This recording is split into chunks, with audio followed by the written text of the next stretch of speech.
मंत्रालयामधील उपमुख्यमंत्री देवेंद्र फडणवीसांच्या कार्यालयामध्ये एका महिलेनं तोडफोड केली होती। धनश्री सहस्त्रबुद्धे असं तोडफोड करणाऱ्या या महिलेचं नाव आहे। या महिलेची चौकशी करण्यासाठी पोलीस तिच्या घरी दाखल झाले, मात्र या महिलेनं कोणतीही दाद दिली नाही। दरम्यान ही महिला दादरमधील घरी एकटी राहते अशी माहिती स्थानिक भाजपच्या पदाधिकारी अक्षता तेंडुलकर यांनी दिली आहे।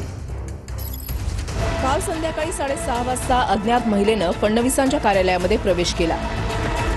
मंत्रालयामधल्या कार्यालयामध्ये घुसल्यानंतर महिलेनं आरडाओरडा सुरू केला।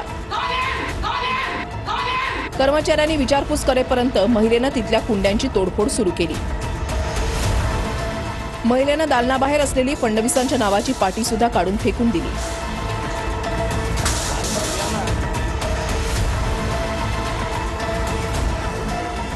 बोलवा त्यांना असं म्हणत ही महिला दालनाबाहेर ओरडत होती। दालनाबाहेर महिला पोलीस नसल्यानं महिलेला ताब्यात घेता आलं नाही।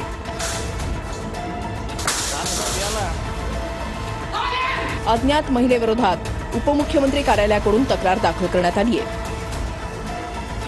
रात्रीपासूनच अज्ञात महिलेचा पोलिसांकडून शोध सुरू आहे। एखादी आपली बहीण चिडली असेल, काही तिची व्यथा असेल तर ती आपण समजून घेऊ। कोणी जाणीवपूर्वक पाठवलं असेल तर ते देखील समजून घेऊ। काही त्याच्या मागे वेगळं असेल तेही समजून घेऊ। जे काय असेल, आता माझं म्हणणं एवढंच आहे की ही जी कुठली महिला आली होती, या महिलेची व्यथा आम्ही समजून घेऊ। कधी लोक त्या ठिकाणी रोष प्रगट करतात, याचा अर्थ ते काय आपले विरोधक आहे असं नाही आहे। त्यांच्या काही अडचणी असतात, त्या दूर करण्याचा आपण प्रयत्न करतो। उद्या सुरक्षेच्या नावाखाली आपण जर मंत्रालयाचे दरवाजे बंद केले, हे ठीक आहे की ज्यावेळेस थ्रेट असते, आपल्याला क्रेडिबल एखादा त्या ठिकाणी इनपुट मिळालेला असतो, त्यावेळी आपण त्याच्यावर जास्तीत जास्त सुरक्षा ठेवतो। आम्ही म्हटलं सिक्युरिटी नको, आमच्या कार्यालयात कोण ना कोणतरी असतं, त्याच्यामुळे आम्ही म्हटलं ठीक आहे, बांबू घेऊन फिरायची। पण काही रोष आहे का? म्हणजे आमच्यावर नाहीये, भाजप असं नाहीये। आता सलमान खान बरोबर तिला लग्न करायचे, सारखं तिचं असतं आले की मला सलमान खानकडे घेऊन जा वगैरे। आता मी काय बोलू या गोष्टीला?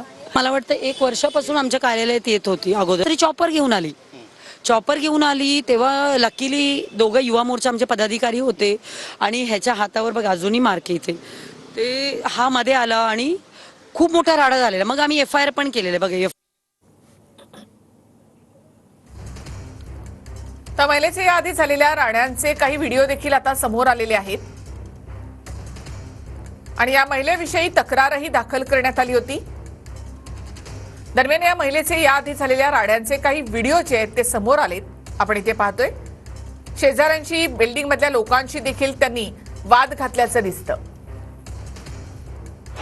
काय बोलणार बोल? आता मी जे बोलते ते ऐक। 3.5 वर्ष मी बांद्राच्या सभेमध्ये आले मोदीजींच्या, समजलं? माझा उपयोग करून घेतला, माझा पाय तुटत होता, माझा पाय दुखत होता, तरी मी म्हणाली आत्ताच्या आत्ता ये, आम्ही शाळा येणार आहेत म्हणून, तरी सुद्धा मी माझा पाय दुखत असताना आले। ती म्हणाली शेलारांनी सांगितलं, मी म्हटलं का नाही थांबलात तुम्ही? ती म्हणाली शेलारांनी सांगितलं अमित शहा येणार आहेत, लगेच चालायचं का? 2 सेकंड मी एवढे तिथे सावरकर गौरी यात्रेला आले, 1.5 तास ते लेझिम चाललं होतं। तुम्हाला ते लेझिमची शिस्त नीट करता आली? मी शिस्त नीट केली त्या लेझिमच्या बायकांची, त्या मुलींची का नाही करता आली? पुष्पा आडावकर, अक्षता तेंडुलकर नुसत्या हसत खेळत सायकल नायका नुसत्या बसल्या होत्या आवाज करत, का नाही केली ती शिस्त? मॅडमला काय बोलला?